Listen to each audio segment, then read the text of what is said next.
சயின்ஸை எந்த அளவுக்கு லாஜிக்கலாக மூவ் பண்ண முடியுமோ அந்த அளவுக்கு புஷ் பண்ணியிருக்காங்க இந்த சாப்டர் 6ல். அப்படி மூவ் பண்ண அந்த ஒரு கண்டென்ட் நல்லாவே எனக்கு ஒர்க் அவுட் ஆச்சு.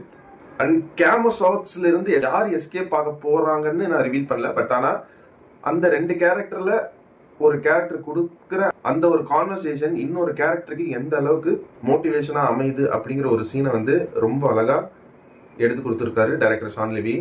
அண்ட் இந்த எபிசோட்ல ஓவராலா டாமினேட் பண்ணது எமோஷன்ஸ் தான். அந்த எமோஷனை எலிவேட் பண்றதுக்கு யூஸ் ஆகுறது மியூசிக்கல்ஸும் அண்ட் மியூசிக் டைரக்டரோட பேக்ரவுண்ட் ஸ்கோரும் தான். அண்ட் ஆர்ஆர் ஒர்க் இந்த சாப்டரை பொறுத்த வரைக்கும் நல்லா போட்டிருக்காங்க. அண்ட் சில இடங்கள் அது ஜம்ஸ்கர் சீன் இல்லை தான், பட் ஆனால் அந்த சவுண்ட் டிசைனுங்கிறது கேட்கும் போது நல்லா இருக்கு. சில இடங்கள்ல வந்து தியேட்ரிக்கலா ஒரு டால்பி எஃபெக்ட் எப்படி கிரியேட் ஆகுமோ அந்த மாதிரி சில விஷயங்களை வந்து ஹேண்டில் பண்ணியிருக்காங்க. அண்ட் எனக்கு பிடிச்சிருக்குங்க இந்த சீசனை பொறுத்த வரைக்கும். டைட்டில் இன்ட்ரோ எல்லாமே பிடிச்சிருக்கு. அதாவது அந்த டைட்டில் இன்ட்ரோவை ப்ரீலூடுன்னு சொல்லுவாங்க, களம் அப்படின்னு சொல்லுவாங்க தமிழ்ல. அந்த